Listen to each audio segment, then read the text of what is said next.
Hi అండి, అందరికీ నమస్తే. Welcome to Kalyani kitchen Telugu. ఈరోజు శనగలతో ఒక టేస్టీ అండ్ హెల్తీ స్నాక్ చూపిస్తానండి. ఇది చేసుకోవటం కూడా చాలా ఈజీ.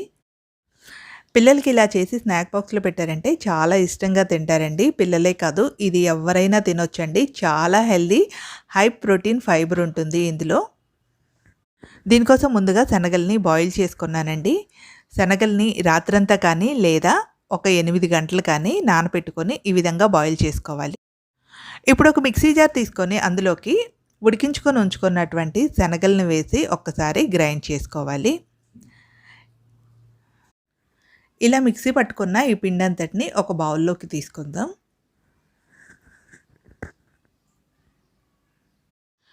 ఇప్పుడు ఇందులోకి ఒక పావు టీ స్పూన్ పసుపు, ఒక టీ స్పూన్ వరకు కారం, ఒక అర టీ స్పూన్ జీలకర్ర పొడి, ఒక అర టీ స్పూన్ గరం మసాలా, ఒక అర టీ స్పూన్ ధనియాల పొడి, ఇందులోనే సన్నగా కట్ చేసుకున్న ఒక మీడియం సైజ్ ఆనియన్, కొద్దిగా కొత్తిమీర, 2 పచ్చిమిర్చీల్ని సన్నగా కట్ చేసుకొని వేసుకోవాలి. ఇందులోనే ఒక చెక్క నిమ్మరసం కూడా పిండుకొని పిండి మొత్తాన్ని మిక్స్ చేసుకోవాలి. ఉప్పు, కారం, మసాలాలు పిండి మొత్తం కలిసేలా కలుపుకోవాలి. ఇలా ఒకసారి కలుపుకున్న తర్వాత ఇందులోకి బైండింగ్ కోసం ఇక్కడ నేను 2 టేబుల్ స్పూన్ల వరకు బియ్య పిండిని తీసుకుంటున్నానండి. ఈ ప్లేస్లో మీరు కావాలంటే శనగపిండినైనా యూజ్ చేసుకోవచ్చు. ఇలా పిండి మొత్తాన్ని మిక్స్ చేసుకోవాలి. ఇందులోనే రుచికి సరిపడా ఉప్పును కూడా వేసుకొని మరొకసారి మిక్స్ చేసుకోవాలి. ఇందులోకి అవసరమైతే 1 టేబుల్ స్పూన్ వరకు వాటర్ యాడ్ చేసుకోండి. మరీ ఎక్కువైతే యాడ్ చేయవద్దు. 1 టేబుల్ స్పూన్ యాడ్ చేసుకుంటే సరిపోతుంది. మనం శనగలు ఉడికించుకున్నటువంటి వాటర్ ఉన్నాయి కదండి, అవి వేసుకున్నా సరిపోతుంది. ఇలా ముద్దలా కలుపుకోవాలి. ఇప్పుడు పిండి ముద్దను తీసుకొని మనకి కావాల్సిన సైజులో బాల్స్ని చేసుకొని పక్కన పెట్టుకోవాలి.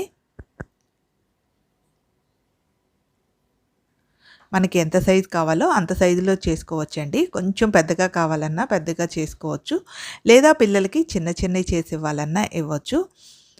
ఇలా బాల్ చేసుకున్న తర్వాత వీటిని రౌండ్ షేప్లో కానీ లేదా డైమండ్ షేప్లో కానీ మనకి నచ్చిన షేప్లో ఈ విధంగా చేసుకోవాలి. ఇక్కడ నేను చూపిస్తున్నాను కదండి,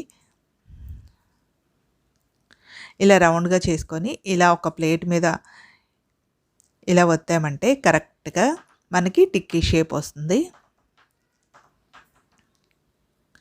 ఎడ్జెస్ని ఇలా ప్లేట్కి కొంచెం అన్నారంటే ఎడ్జెస్ కూడా నీట్గా వస్తున్నాయండి.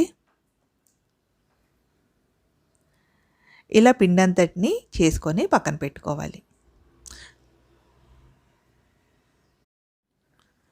ఇలా స్టవ్ పైన ఏదైనా ఒక ఐరన్ పాన్ కానీ లేదా బాండిల్ కానీ పెట్టుకొని అందులో ఒక 2-3 స్పూన్ల ఆయిల్ యాడ్ చేసుకొని మనం ముందుగా ప్రిపేర్ చేసి ఉంచుకున్నటువంటి టిక్కీలన్నిటిని ఒకదాని తర్వాత ఒకటి ఈ విధంగా పాన్ పైన పెట్టుకోవాలి. దీన్ని ఇప్పుడు మీడియం టు లో ఫ్లేమ్లో అడ్జస్ట్ చేసుకుంటూ వీటిని ఒక పక్కన గోల్డెన్ కలర్లోకి వచ్చే వరకు ఫ్రై చేసుకోవాలి.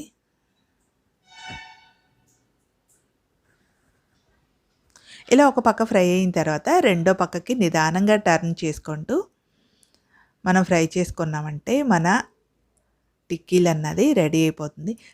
రెండో పక్కకి టర్న్ చేసేటప్పుడు పైన కొద్దిగా ఆయిల్ యాడ్ చేసుకొని టర్న్ చేయండి. ఇలా చాలా తక్కువ ఆయిల్తోనే మనకి ఎంతో టేస్టీగా ఉండే టిక్కీలను అయితే ప్రిపేర్ చేసేసుకోవచ్చు. డీప్ ఫ్రై లేకుండా చాలా తక్కువ ఆయిల్తో ఇలా హెల్తీగా స్నాక్స్ని అయితే ప్రిపేర్ చేసుకోవచ్చు. ఇలా చేసి ఇచ్చారంటే పిల్లలు ఇష్టంగా తింటారు. వీటిని స్నాక్ బాక్స్లో కూడా పెట్టొచ్చండి. ఇందులో హై ప్రోటీన్ ఉంటుంది, ఫైబర్ ఉంటుంది. వెయిట్ లాస్లో ఉన్న వాళ్ళు కూడా ఇలాంటి స్నాక్స్ ప్రిపేర్ చేసుకొని హ్యాపీగా ఎంజాయ్ చేయొచ్చు. ఈ టేస్టీ అండ్ హెల్తీ స్నాక్ని తప్పకుండా ట్రై చేయండి. ఎలా వచ్చిందో కామెంట్ చేయండి. ఈ వీడియో నచ్చితే ఒక లైక్ చేయండి. ఇంకా ఇలాంటి హెల్తీ రెసిపీస్ కోసం ఛానల్ని సబ్స్క్రైబ్ చేసుకోండి. ఇంకా మీ ఫ్రెండ్స్కి, ఫ్యామిలీ మెంబర్స్కి షేర్ చేయండి. Thank you for watching.